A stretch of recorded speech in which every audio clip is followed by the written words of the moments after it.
Fala galera, prazer estar aqui com vocês para mais um Cantão Cast Papo de Empreendedor. Dessa vez o nosso convidado, Dr. Paulo. Dr. Paulo, um grande prazer ter você aqui com a gente para hoje a gente conhecer um pouco mais da sua história de sucesso. Olha, é um prazer estar aqui com você, todos que acompanham pelo YouTube, para as demais plataformas, um bate-papo descontraído e vamos que vamos. Vamos que vamos. Então, doutor Paulo, conta um pouco pra gente da sua história, como que foi sua infância. Você não é nascido em Piuí, né? Não, eu tô com 35 anos, sou natural de Gurupi, Tocantins, e minha formação é médico, especialista em ortopedia. De uma forma bem rápida e bem breve, de Gurupi eu fui para Goiânia, complementar meus estudos, fiz faculdade no Rio de Janeiro, especialização em Teresópolis, e conheci a Fernanda durante a minha formação acadêmica, que é a minha esposa e que é natural de Piuí. Por isso o motivo de eu vir até Piuí e estar morando hoje em Piuí. Formei em ortopedia, minha graduação foi especialidade em joelho e trauma ortopédico, o qual desempenho aqui na cidade. Nós temos uma clínica com a função de ortopedia, a Fernanda de dermatologia, cada um aí na sua área, além das demais funções, né, que a gente faz também aqui no município. E como que foi assim esse início aí da medicina? Você foi influenciado por alguém? Foi sempre uma vontade, um desejo seu? Como que foi? A minha história, eu acho que se confunde um pouco com a sua até um certo momento e depois toma sentidos diferentes, vamos dizer assim. Mas duas histórias muito bonitas e cada um trilhando o seu perfil. Eu também sou filho de agricultores. Meu pai é paranaense, foi para o Tocantins para desempenhar a função de agricultor e também pecuária. E eu decidi estudar, né, fazer a medicina por um gosto próprio, me formei e eu sempre bato numa tecla, Felipe, que eu acho que é muito interessante, que o conhecimento, seja em qualquer área que você tenha, sempre você tem um valor agregado em si próprio. Seja o conhecimento ali na área médica, o seu conhecimento que você adquiriu, um know-how diferenciado ali na criação das búfalas, que você transmite o seu conhecimento para essas pessoas. Então sempre busquei adquirir conhecimento na minha área para fazer e desempenhar muito bem aquela minha função de médico e minha função de ortopedista, que graças a Deus, na minha opinião, eu fui e sou muito bem sucedido. Então partiu de um desejo seu. Lógico. Não teve uma influência de família, ou seu pai era o sonho dele também? Não, até que não, porque na minha família eu não tenho ninguém médico na família. Da família, assim, vamos dizer, da linha genética mais próxima, ali parente de primeiro grau, eu sou o único médico, né, formado primeiramente, fui eu.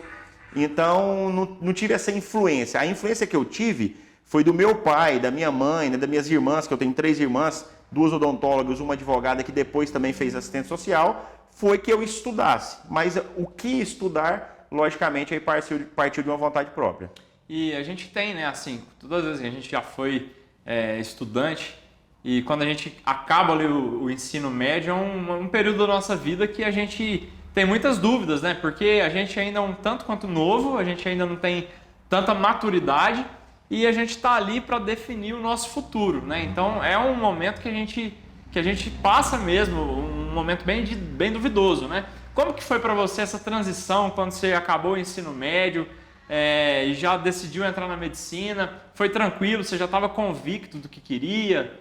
Olha, eu sempre pontuo o seguinte, eu percebo, Felipe, isso é uma pergunta muito interessante, muitas pessoas, depois de formadas, porque não tiveram uma decisão firme, própria, de às vezes desistir de um curso, ou escutando opiniões dos pais, eu quero que você faça direito, eu quero que você faça engenharia, eu quero que você faça medicina, porque o médico da família foi bem sucedido. Essas pessoas provavelmente serão fracassadas dentro de si mesmo. Então, nunca você deve escutar a opinião das pessoas, sim, mas fazer com que essa opinião permita a sua decisão tem que ser própria. E nunca, isso é muito interessante, coloca o dinheiro na frente de nada. Eu vou fazer medicina porque é medicina, eu vou ser bem sucedido. A chance de você ter um fracasso é muito grande. Às vezes um fracasso velado, não perante a sociedade, ele mantém ali uma pose perante a sociedade, mas dentro de si próprio é uma pessoa, poxa, eu queria ser pecuarista, eu queria ser engenheiro, mas meu pai me forçou a fazer medicina. Então, graças a Deus, isso eu não tive.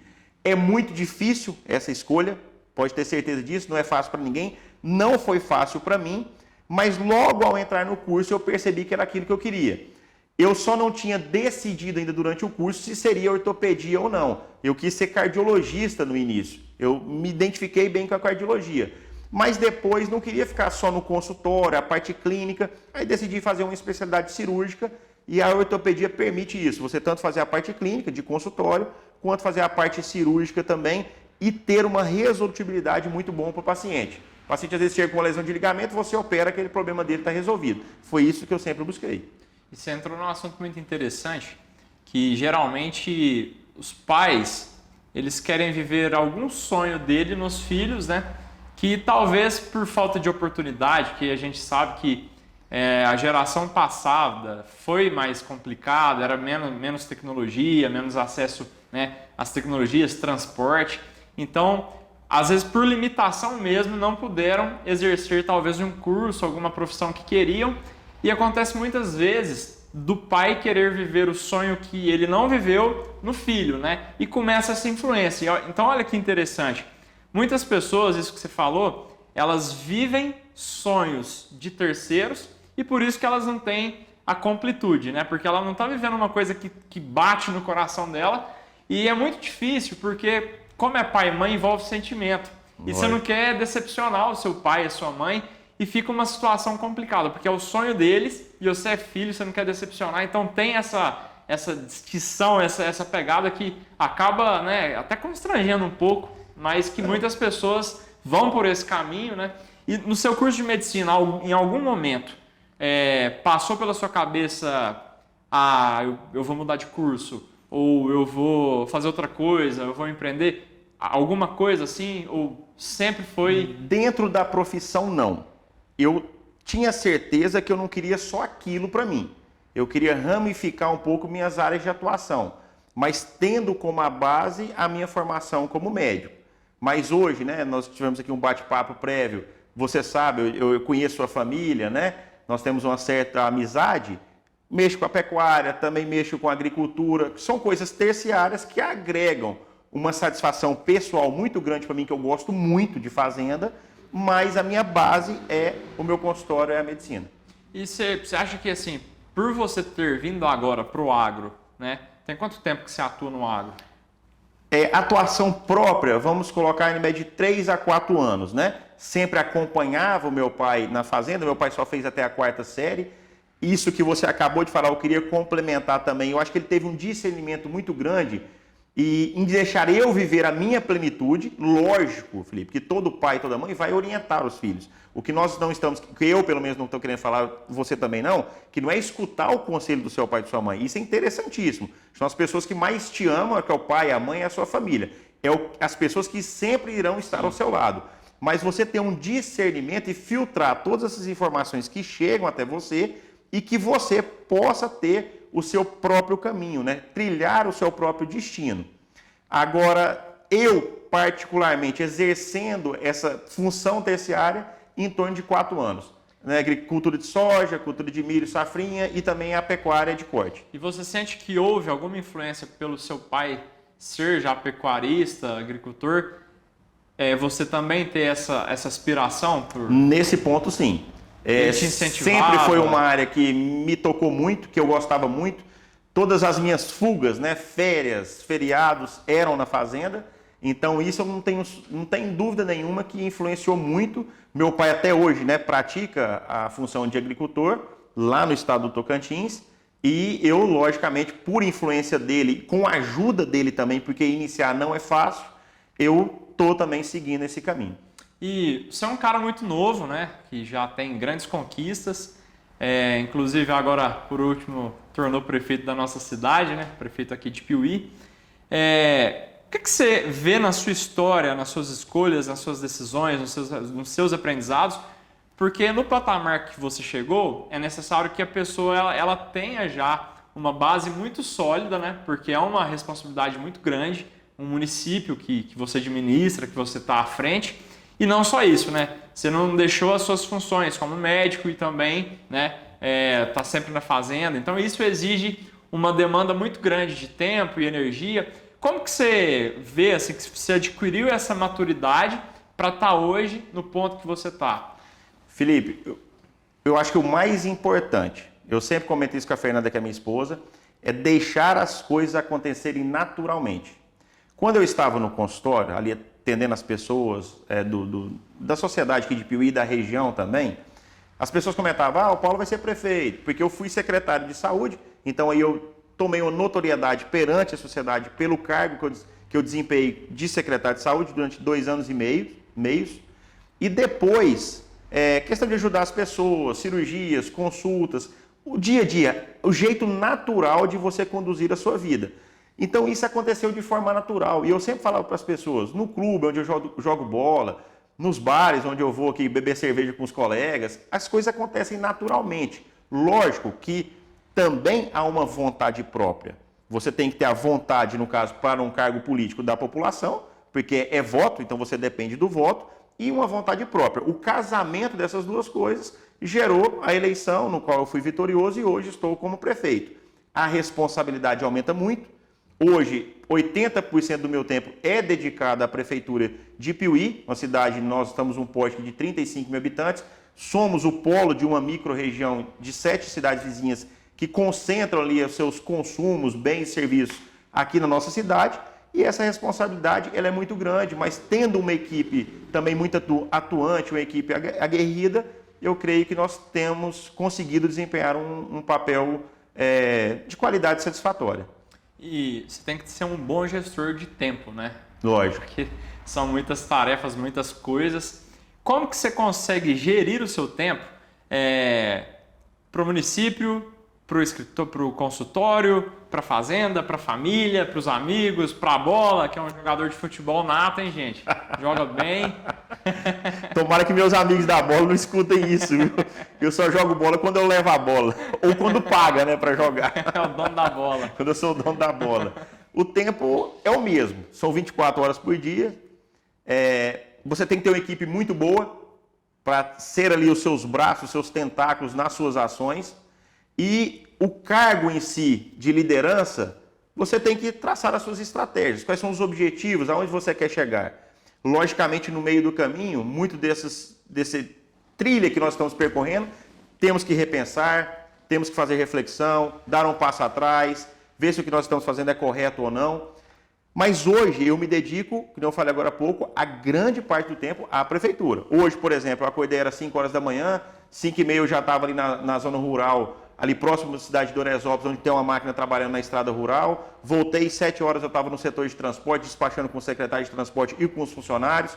8 horas eu estava no gabinete e deixei, durante esse período como prefeito, a minha atuação mais aos finais de semana, ao sábado, e sábado também eu faço cirurgia, ou no finalzinho da tarde, para atender os pacientes e para conciliar com a demanda cirúrgica que eu tenho. Que, lógico, ela diminuiu muito, né, Felipe, conforme eu estou te falando, porque eu estou me dedicando mais à questão da política da prefeitura. Muito interessante. E nesse aspecto, né, assim, gerir um município é uma tarefa bem complicada e você é o líder e que existem muitas outras pessoas que são de liderança, né? Como que foi para você? Porque no seu consultório praticamente, né, você ali não tem uma equipe tão grande, não tem tantos processos das mais variadas coisas, né? Desde um conserto de uma estrada, uma pavimentação, um semáforo, são tantas coisas que existem no município. Como que foi para você esse período de adaptação, né? Quando você assumiu o seu mandato e saiu, né, de um ambiente que você não estava tão envolvido com várias pessoas em questão profissional e de repente você começou a liderar, você é o exemplo para muitas pessoas, você tem que estar ali nessa posição de liderança. Você teve alguma dificuldade? Você teve algum mentor, alguma pessoa que te ajudou? Você se preparou, claro, né? Você teve essa preparação. O que foi para você? Como foi viver essa transição de um momento que você não tinha tantas pessoas para liderar e aí de repente tantas pessoas e tantos processos e tantas tarefas para Felipe, como foi esse processo para você? Essa é a pergunta mais interessante e não vai ter uma resposta concreta 100%. Mas eu te adianto que o cargo de prefeito, assim como os outros cargos eu imagino, ele é um cargo muito gostoso, porque você aprende a ter uma questão muito interessante, chama estabilidade emocional. O seu filtro pessoal tem que ser muito aguçado. Por quê? Você faz gestão, eu no caso faço gestão de pessoas. 1.400 funcionários atualmente na prefeitura. Uma população de 35 para 37 mil habitantes. Com as mais diversas demandas nas mais diversas áreas. Educação, saúde, assistente social. Trabalhar de forma tripartite, município, estado e federação. Cada gestor, às vezes, com uma linha de pensamento, um raciocínio diferente. Verbas do estado, união e do município. Gerir essas verbas. Às vezes você está contando com recurso federal e esse recurso federal não chega. Às vezes você está contando com recurso estadual e esse recurso estadual não chega. Você tem que mudar o seu linha de pensamento do que você pensa em fazer. Mas a gestão de pessoas, ela é muito interessante. Porque isso envolve sentimentos, envolve ego, envolve poder. Então, um mix de sentimentos no dia a dia, que na verdade são um caldeirão sempre em ebulição. E muitas das vezes o gestor, ele tem que estar ali botando panos quentes em certa pessoa, filtrando o que o fulano disse, entendendo o que o Beltrano quis dizer para ele, nas entrelinhas, que às vezes ele não fala de forma direta, com o objetivo final de quê? Manter essa máquina administrativa funcionando da melhor forma possível.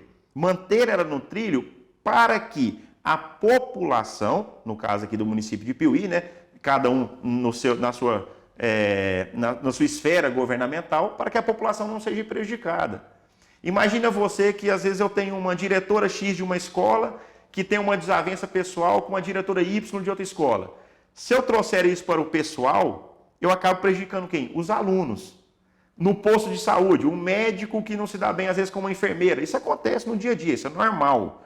E se eu trouxer isso para o dia a dia, nas minhas tomadas de decisões, quem que é o prejudicado? É o paciente. Então essa gestão de pessoas, a gestão de equipe, ela tem que ser muito forte. Ontem mesmo, nós inauguramos aqui uma Secretaria de Educação. E no microfone, eu pude dizer justamente o que você está me perguntando.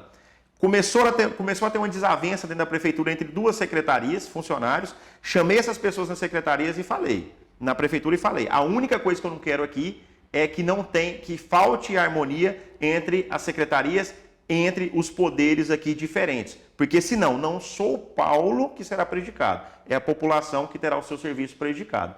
Então, Felipe, essa é o grande ensinamento que pode ficar. Que eu tenho aqui a sensação que é o que você passa lá na Fazenda Cantão, que é o que você passa no dia a dia, que é o que as pessoas que estão nos assistindo passam no dia a dia. Filtrar muito isso. Filtrar também as redes sociais, as informações que chegam até você, se é uma informação verdadeira, se é uma informação de qualidade, isso é o mais importante. As pessoas, elas, sem dúvida, né, sempre foram e vão ser a força motriz do negócio, né? Muitas vezes, um investimento até em tecnologia, que claro, uma máquina ela vai produzir mais, mas toda máquina precisa também da operacionalização, né, que demanda a mão de obra.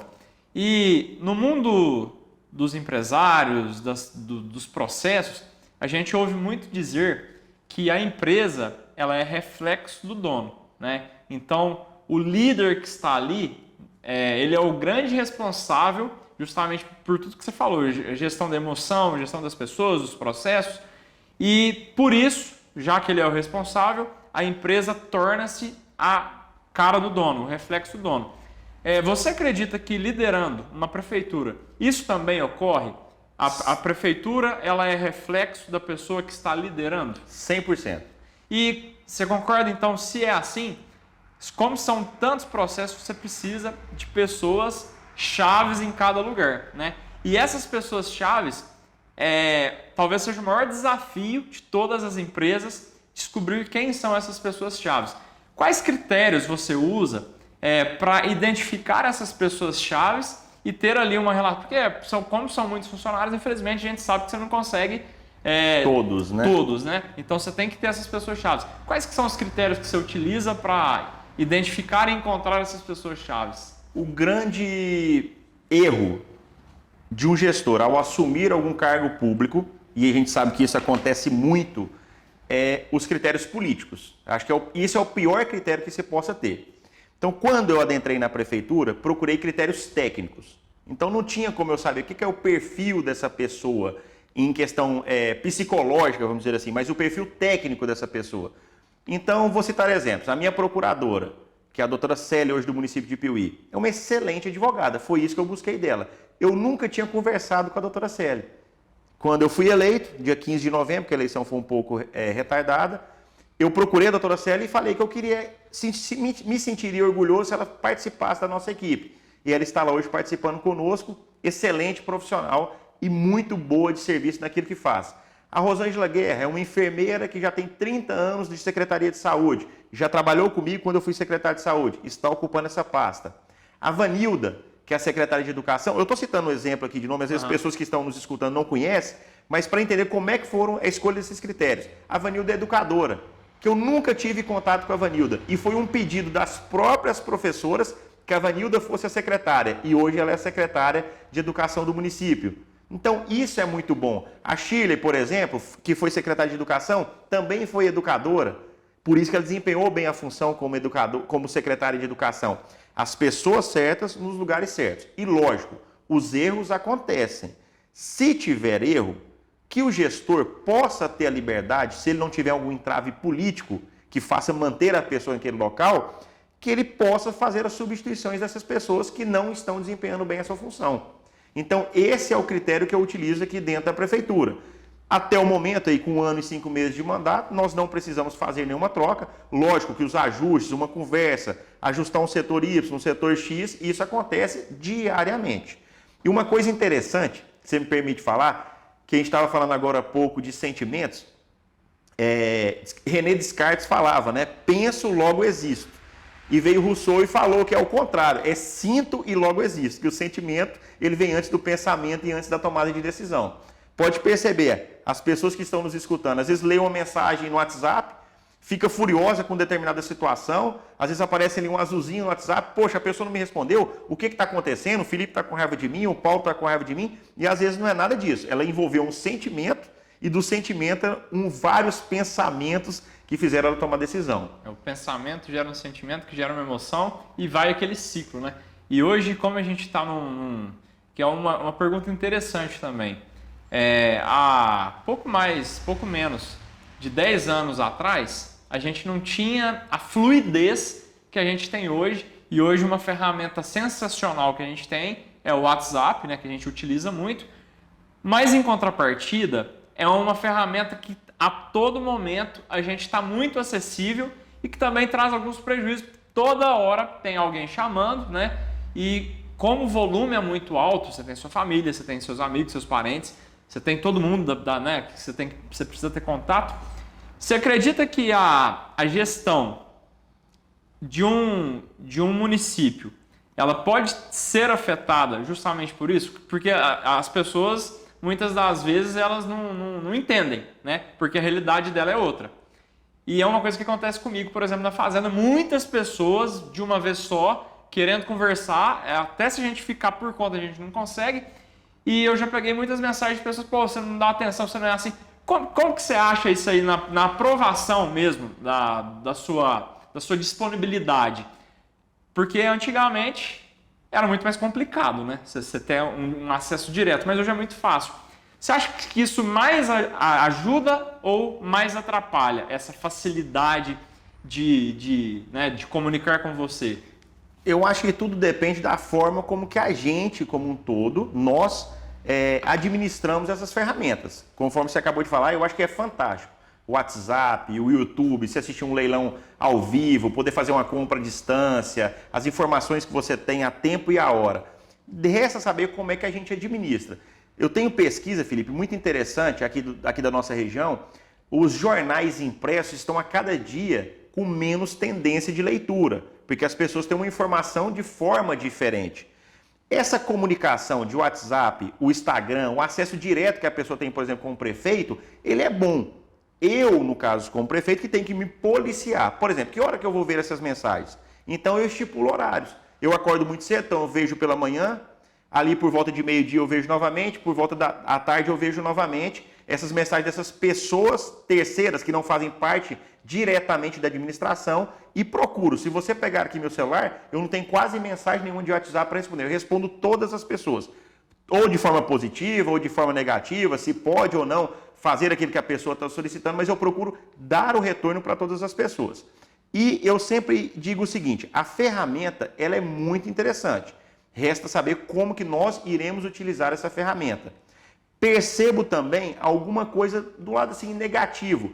Isso está trazendo, isso eu falo até como médico, muita ansiedade nas pessoas, pessoas cada vez mais depressivas. Por quê? Há uma coisa muito interessante que uma psicóloga uma vez me falou, em uma consulta que eu fiz com uma psicóloga, que diz o seguinte, Felipe, o mundo real ele é muito diferente do mundo virtual. Para o Felipe chegar no nível de conhecimento na criação de búfalos, isso demorou anos e anos. E a cada dia você está se reciclando, você está se aprimorando e cada dia adquirindo novos conhecimentos.